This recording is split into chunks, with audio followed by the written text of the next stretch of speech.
Prière de ne pas se fier aux apparences. Certes, cette jeune femme a été la plus belle des ambassadrices de notre île, mais ce serait se tromper que de la considérer par son seul physique. Car depuis toute petite, Eva Kola est animée d'une solide ambition, et surtout d'une solide volonté qu'elle raconte avec ou sans filtre. Voilà, on va retracer votre vie à travers les photos marquantes, Eva. Et on va commencer ici, c'est avec l'origine, avec ces photos. À vous de parler maintenant. Alors, oh là là, ouais, donc photo, donc... donc là je devais avoir quoi, 4 ans, avec ma sœur qui a 3 ans et demi de plus que moi.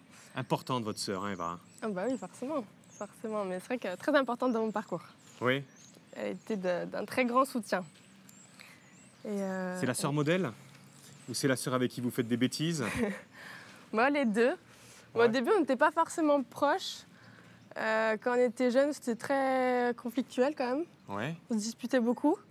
Et puis avec le temps, en grandissant, l'écart d'âge s'est moins fait ressentir, on va dire.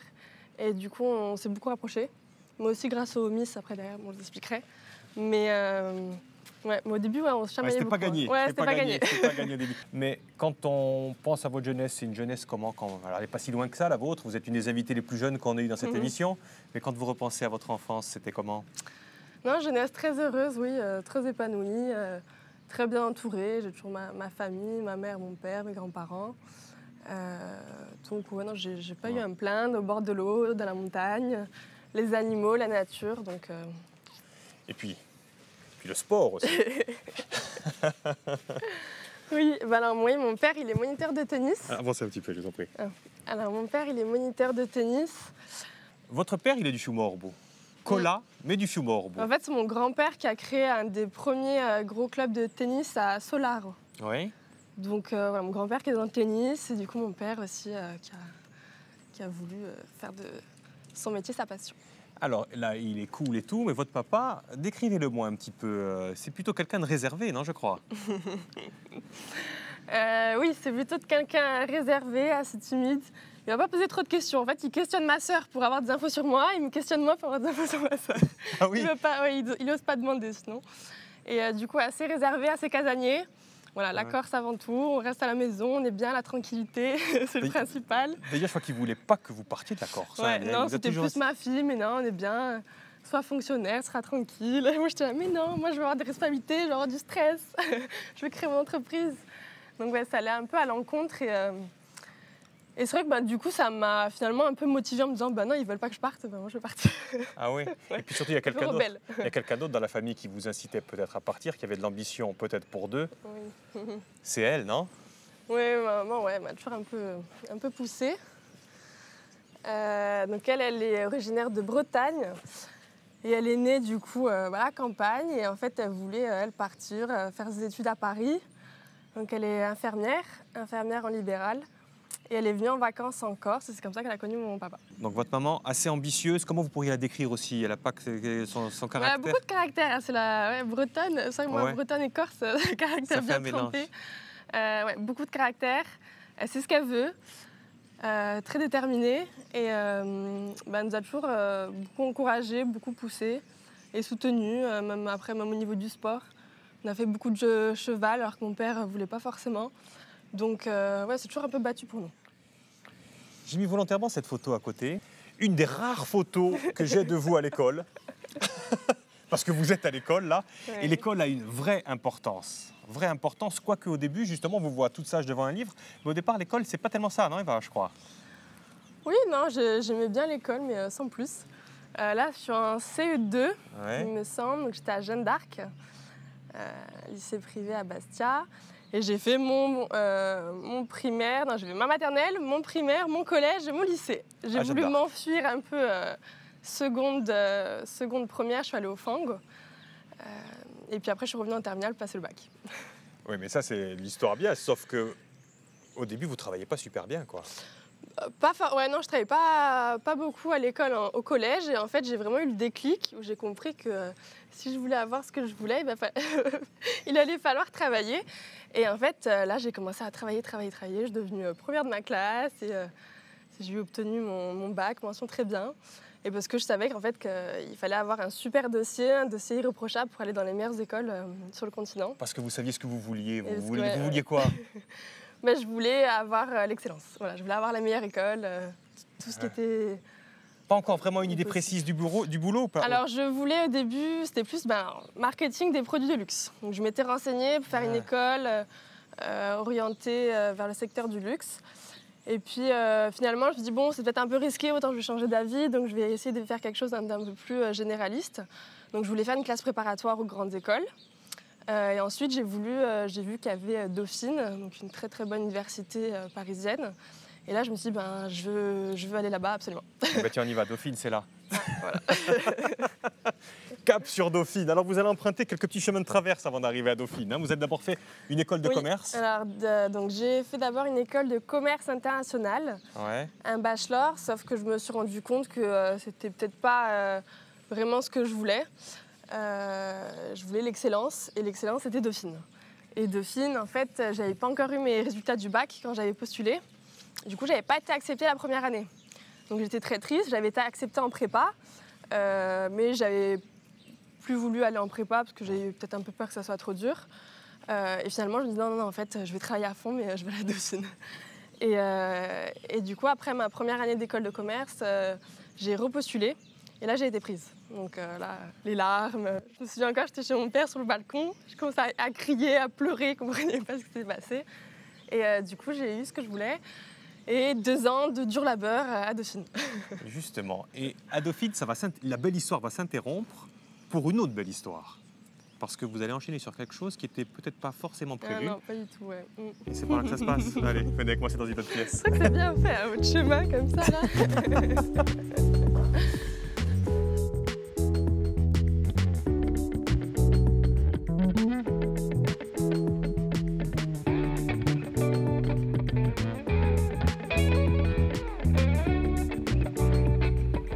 Allez, va, c'est par ici. Prenez place. On va quitter un petit peu les bancs de la fac de Dauphine et revenir un tout petit peu en arrière. Tout petit peu en arrière parce qu'il y a cette photo qui nous interpelle quand même. C'est celle-ci. Oui, alors ça, c'est la première, donc c'était photo en 2014.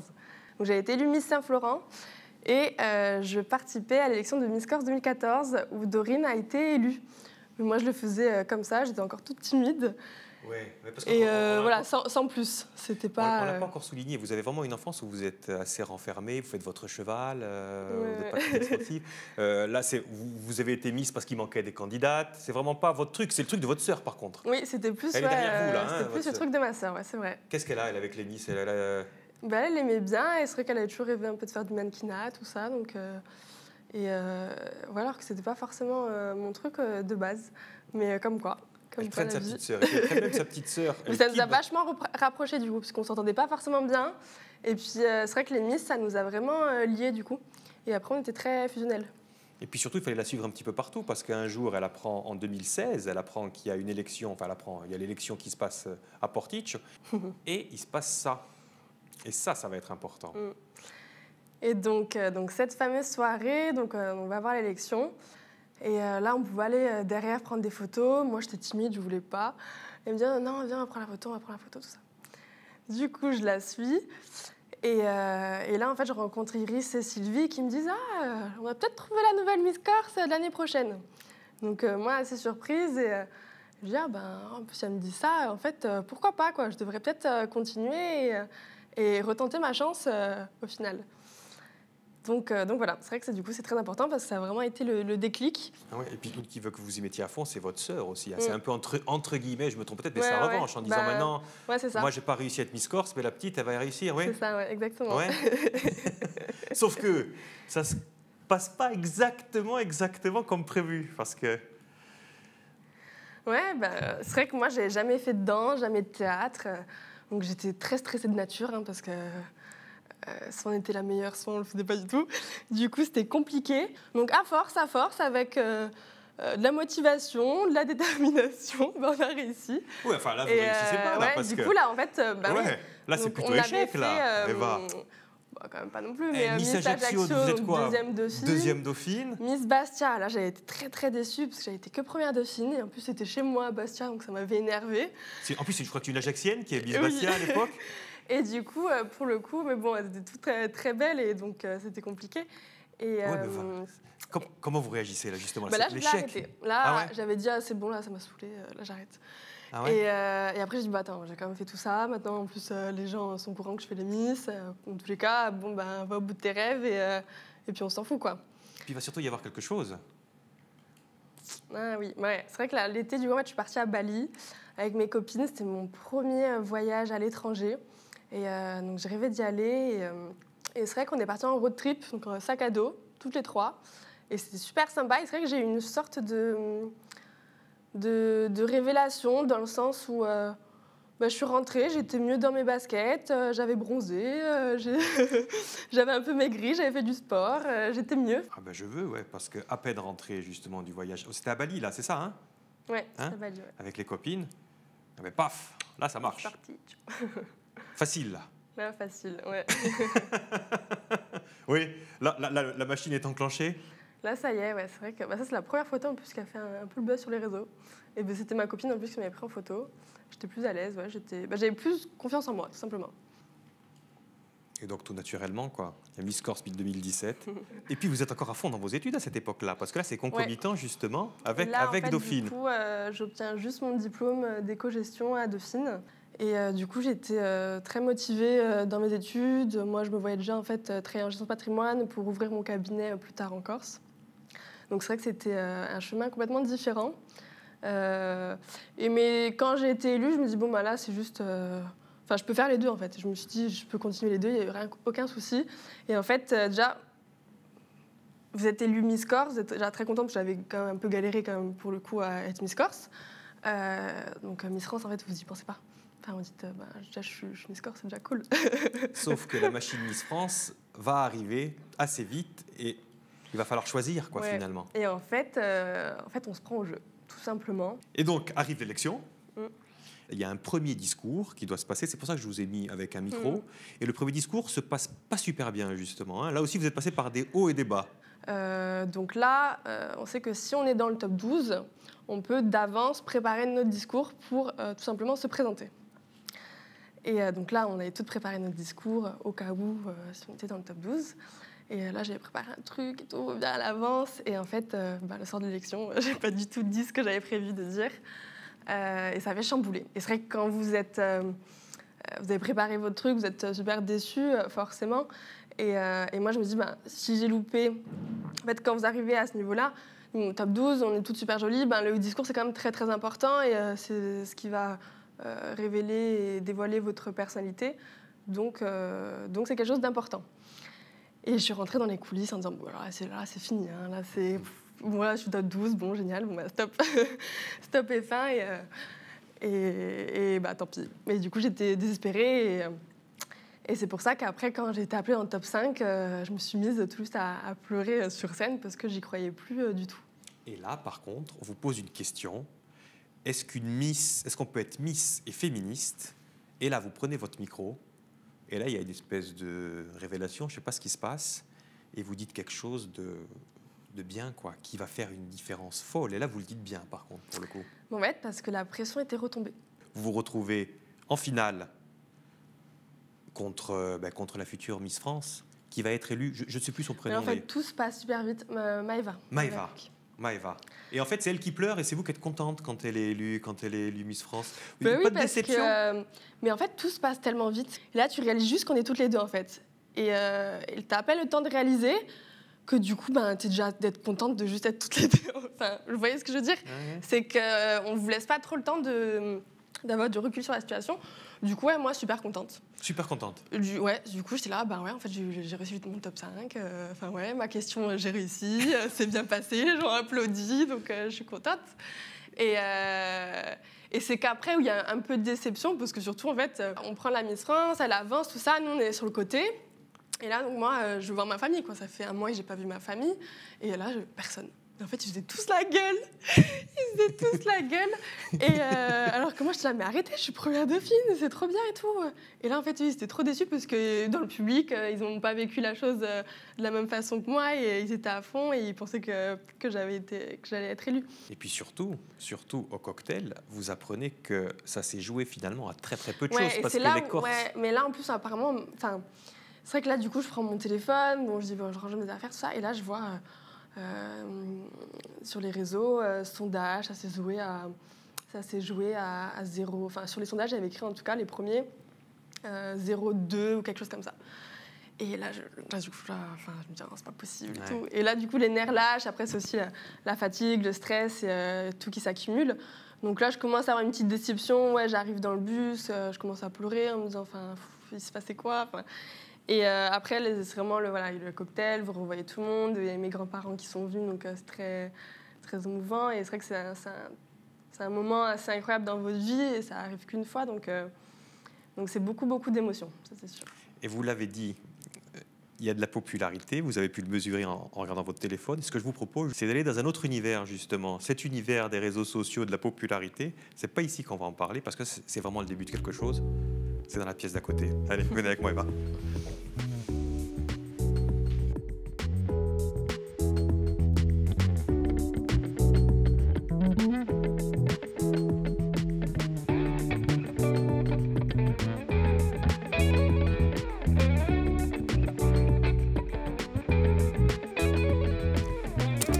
Dernière pièce, Eva. Derrière tous ces écrans, des surprises. Votre nouvelle vie, justement. Une fois qu'on a été Miss, il se passe ça, notamment, Eva. Ça, c'est une découverte. Dites-moi si je me trompe, mais une fois qu'on est Miss, on se rend compte qu'il y a beaucoup, beaucoup de gens qui deviennent fans sur les réseaux sociaux. C'est vrai qu'il y a une très grande communauté. Et au début, on n'a pas forcément conscience. Et après, on se prend vite au jeu. Et c'est vrai que ça a été un très gros tremplin, du coup. Et Instagram en pleine expansion depuis 3 ans. C'est vrai que je suis arrivée au bon moment, je pense aussi.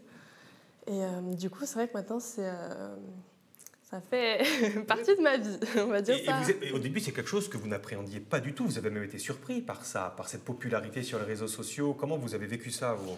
C'est vrai que je ne connaissais pas, moi, forcément, ce côté blogueur, instagrammeur, influenceur. Mais après l'élection de Miss France, en fait, j'ai vu mon compte monter. Je suis arrivée à 80 000 followers. Et puis après, avec Miss Univers aussi, ça a continué d'augmenter. Et donc, maintenant, ça me permet aussi de travailler en tant qu'un peu créatrice de contenu, mannequin. C'est ça qui est intéressant. C'est vrai que ça a complètement changé. Il y a toute une économie derrière ça. Parce que là, aujourd'hui, vous êtes à 138 000 abonnés qui vous suivent. Et comme vous dites, comme quand on a fait Miss, on fait des campagnes. Voilà, ça c'est une campagne pour une marque, on n'a pas le droit de dire la marque.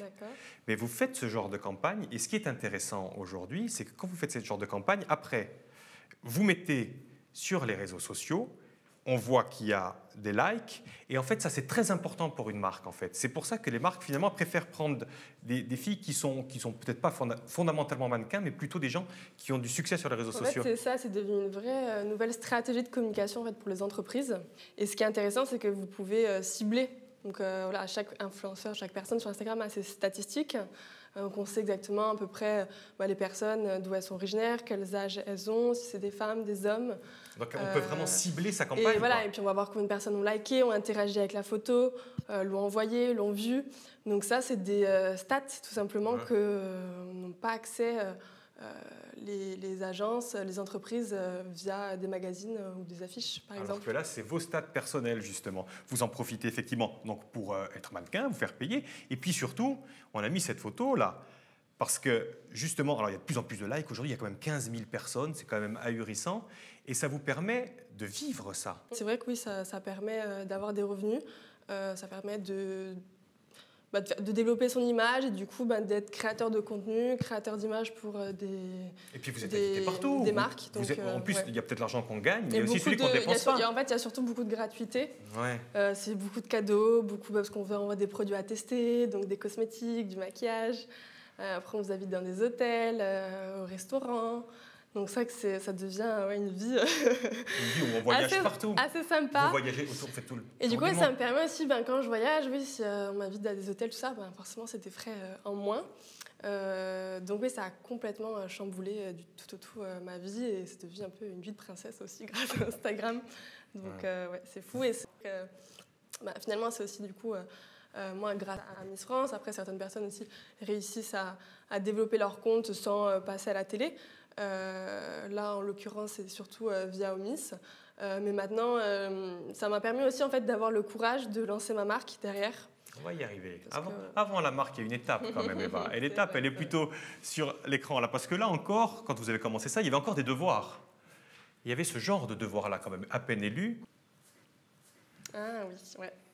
Maëva, Miss France, elle va faire Miss Monde. Et vous, Eva Cola, vous devez faire Miss Univers.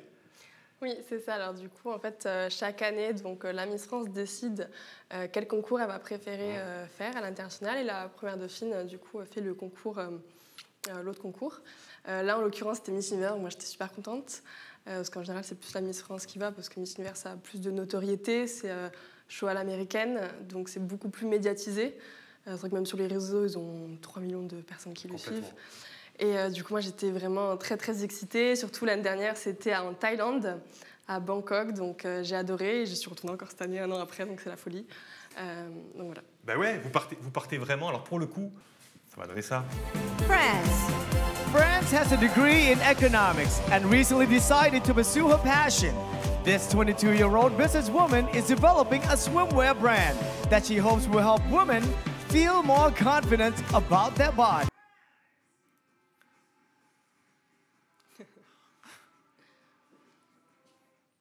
Bon souvenir, ça. Très bon souvenir. Là, je m'étais vraiment beaucoup amusée et je me sentais libre. J'étais bien. C'était incroyable cette sensation sur scène à Bangkok. Très, très bon souvenir. Il y a peut-être un mauvais souvenir. C'est peut-être celui-là, dites-moi, parce que tout n'est pas toujours rose. Il y a quand même eu ça quand j'ai cherché sur Internet. La Française Eva Cola devient la risée des internautes. Oui, mais alors ça, c'était pas Alors, sympa. vous avez terminé, vous n'avez pas atteint le top 20, bon. Hein. Non, c'est parce qu'en fait, on doit se présenter, on doit crier, parler très fort au micro en disant Eva Cola France. Et en fait, on m'avait tellement mis la pression en disant il faut vraiment que tu arrives. Et j'arrive là avec les lumières, tout ça à fond. Je dis je donne tout. Et là, et j'ai ma voix qui a déraillé complètement. À la Macron, quoi. Et du coup, forcément, les magazines, ils veulent faire le buzz. Quand vous voyez ça, vous... Et ils le font.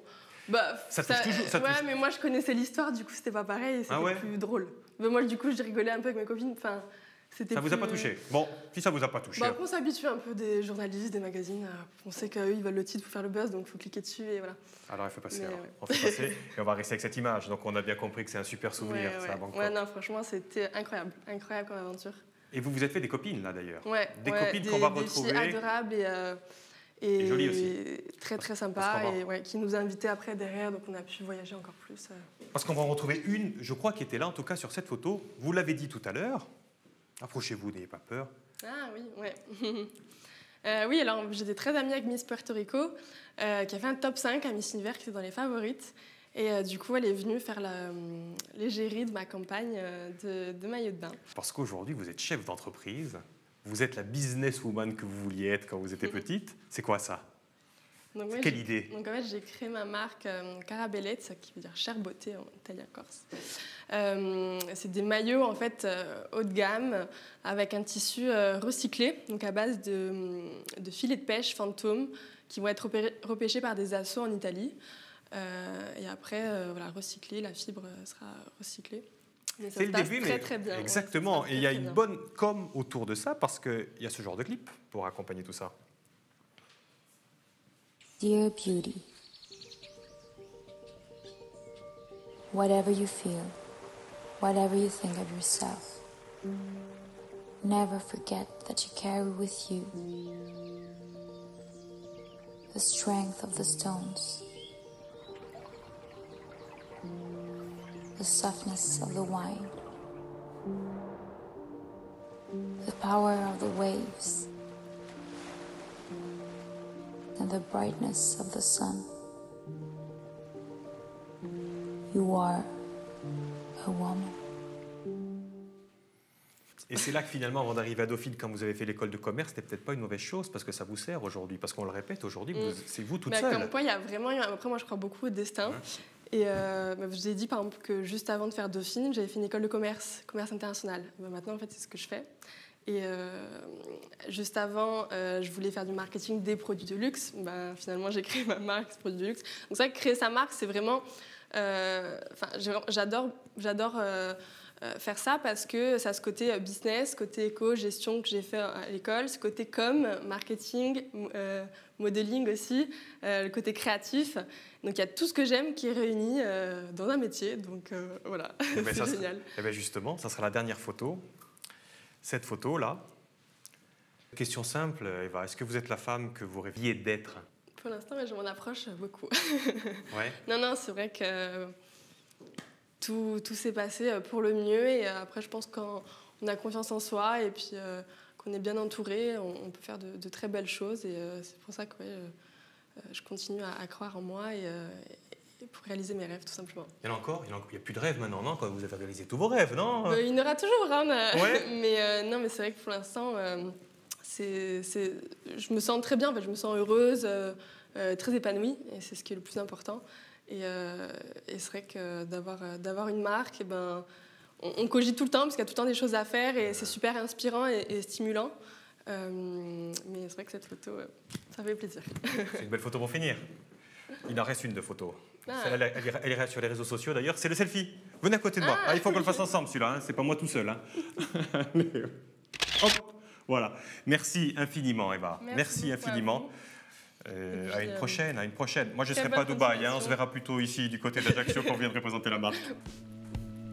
Merci beaucoup. Au revoir. Au revoir.